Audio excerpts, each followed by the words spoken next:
Ce qui me choque, et hier quand on en parlait, on a justement essayé d'éviter cet écueil, parce que c'est un écueil. Trouver à un moment des raisons alors qu'on est dans l'émotion, c'est très compliqué. Maintenant, admettons, on va faire comme si les Israéliens l'avaient bien mérité.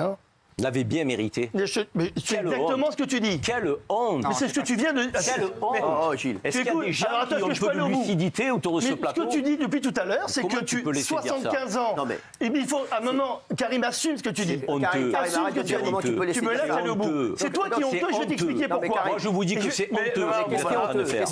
Tu viens de dire... C'est honteux qu'il est en train de dire. Je laisse entendre qu'il méritait ce qui s'est passé. Oui, je vais te dire pourquoi tu as dit qu'il y avait des causes. C'est honteux. Tu as dit qu'il y avait des causes. Écoute, et regarde-moi bien dans les yeux, parce que je vais te poser une question. Et elle est claire. Si on estime que la politique israélienne, on va dire, est responsable de ce qui s'est passé, moi je vais te dire un truc. Qu'a mérité la France pour avoir connu le Bataclan? Vas-y. Mais quel est le rapport entre le combat et l'aspiration d'un peuple? Non, tu peux juste me répondre, mais je te demande. Parce que si on explique un truc en disant il ne faut pas oublier la cause et le combat, c'est ça qui a créé l'attentat.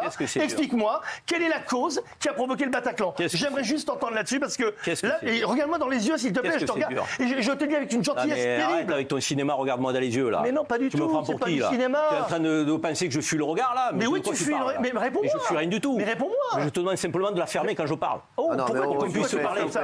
Mais non, mais pourquoi qu'on puisse se parler? Je suis outré de ne pas pouvoir m'exprimer. Mais tu n'arrêtes pas de t'exprimer, t'es celui qui a plus parlé. Réponds à ce qu'il dit. Arrête, Karim, mais c'est pas ce qu'on comprend. Laisse-le répondre maintenant. Vous avez réussi votre coup, je crois. Alors, laisse-le répondre. Vas-y, Karim. Finalement, c'était un traquenard. Mais non, tu n'as pas de traquenard ici. Jamais de la vie. Alors, Karim. Non, mais j'aurais dû m'en douter. C'est un traquenard. Mais il n'y a aucun traquenard. J'appelle ça comme ça, il n'y a pas d'autre nom. Réponds à cette question. Réponds juste à ma question, s'il te plaît. Je t'ai dit, si Israël donc, a provoqué quelque part à cause de sa politique cet attentat, explique-moi ce que la France a fait pour mériter le Bataclan. C'est extrêmement simple. Laissez-le répondre. Simple comme réponse, comme question. Maintenant, la réponse, ça va être compliquée parce que là, tu te rends compte que dans ta dialectique, tu étais sur le même niveau. Allez, Franck Tapiro, laissez-le répondre. S'il vous plaît, laissez-le répondre. Laissez-le répondre, s'il vous plaît. Merci, Karim. En fait, je trouve que tu es intellectuellement malhonnête. Oui. Parce que tu fais un lien s'il vous plaît, entre deux drames, lien qui n'a pas lieu d'être. Le Bataclan est un drame absolu. La dialectique, avec pas du drame, la dialectique. Qui a porté atteinte au cœur de tous les Français que nous sommes. Et dans le Bataclan, il y avait des gens de toute origine, de toute confession. Ils ont frappé avec une idéologie dramatique. Comme en Israël. En Israël, il y a une problématique qui est celle d'un peuple qu'il faut dissocier du Hamas. Enfin. Et d'un peuple que la politique israélienne tue à petit feu depuis 56 ans, avec aucune espérance possible d'avoir un État.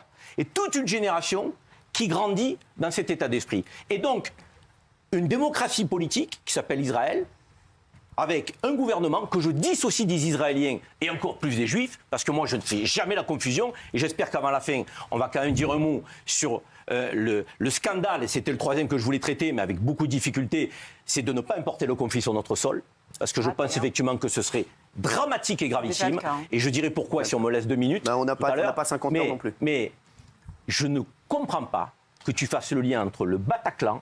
Alors je vais te dire, c'est pas moi qui fais le lien, c'est toi qui le fais. Avec ce qui se passe. Mais comment tu peux donner des raisons? Comment tu peux donner des raisons d'un attentat et pas d'autres? Encore une fois, c'est pas le Bataclan.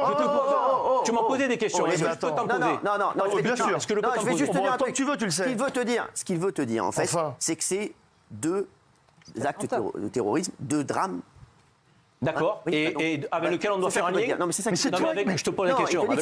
Il te dit que c'est du terrorisme dans les 2 cas. Est-ce que j'ai nié que ça l'était? Non, mais c'est ça qu'il veut dire. Moi, je te dis, est-ce que j'ai nié que ça l'était? C'est ça qu'il veut dire. Est-ce que j'ai nié que ça l'était? Non, mais c'est ce qu'il veut te dire. Mais il veut dire quoi? Mais je veux te dire quelque chose de simple. Au lieu de parler des causes, parle uniquement déjà du fait et essaye au moins de montrer aux gens que la première chose à dire, c'est de dire on est tous contre le terrorisme. Si tu essaies de trouver des causes, tu vas justifier la preuve. Plein de gens ont compris ici que tu justifiais cet acte. Donc je te dis, on va faire un autre exemple. On prend le Bataclan. Qu'est-ce qui peut justifier l'injustifiable? Rien. Rien ne peut justifier le Bataclan. Rien ne justifie ce qui s'est passé samedi. Désolé Karim, mais tu vois bien que ton discours est une honte. est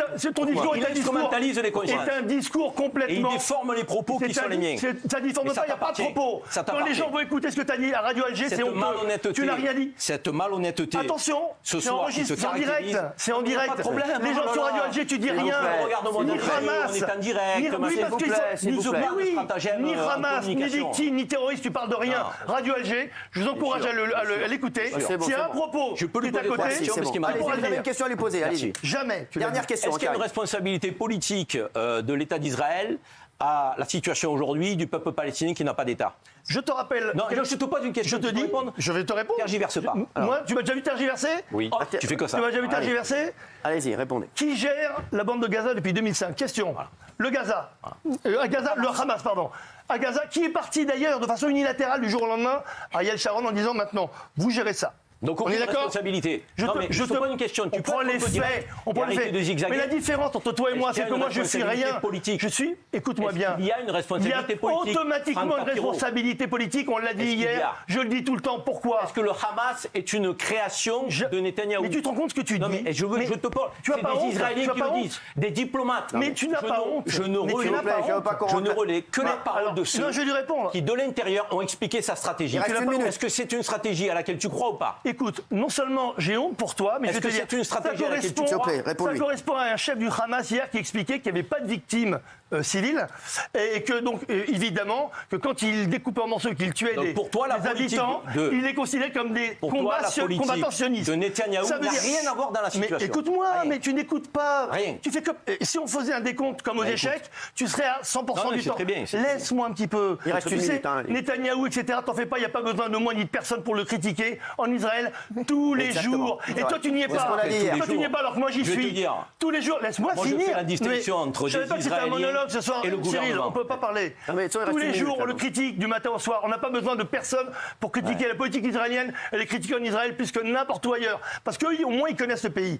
Deuxièmement, non mais c'est important, la responsabilité d'Israël, elle est bien dans un sens et dans l'autre, parce qu'ils managent leurs relations depuis des années avec non seulement la bande de Gaza, administrée par le Hamas, entité terroriste, élue quand même à 77%, tu te rappelles, puisqu'on en avait parlé, par les Gazaouis, et de l'autre côté, une pseudo-autorité palestinienne qui est au pouvoir depuis plus de 18 ans et qui refuse toute élection. Ce qui justifie, Franck Tapiro, comment peux-tu dire centaines de résolutions de l'ONU respectées. Mais comment peux-tu dire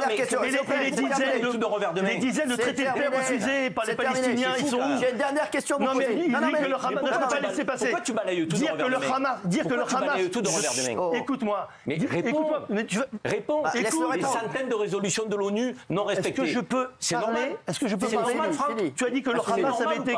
Tu as dit que le Hamas avait été créé par Israël et par Netanyahou. Est-ce que tu te rends compte de la bêtise? Par Netanyahou, c'est pas pareil. Mais tu te rends compte de la bêtise? Mon Dieu, s'il vous plaît. Si on pouvait effacer ça de vos mémoires quand on a mené une blague, il faudrait le faire. Tu seras ridicule à vie en disant un truc pareil. Donc ça veut dire que Netanyahou est responsable des décapitations, comme le dit le Hamas. C'est ça que tu dis. Merci à vous deux. Merci à vous deux. Mais c'est toi qui le fais. Comment peux-tu continuer à en parler tous les deux? Merci à tous. C'est une méconnaissance absolue. Merci toutes et ceux à la vérité qui compte. Merci.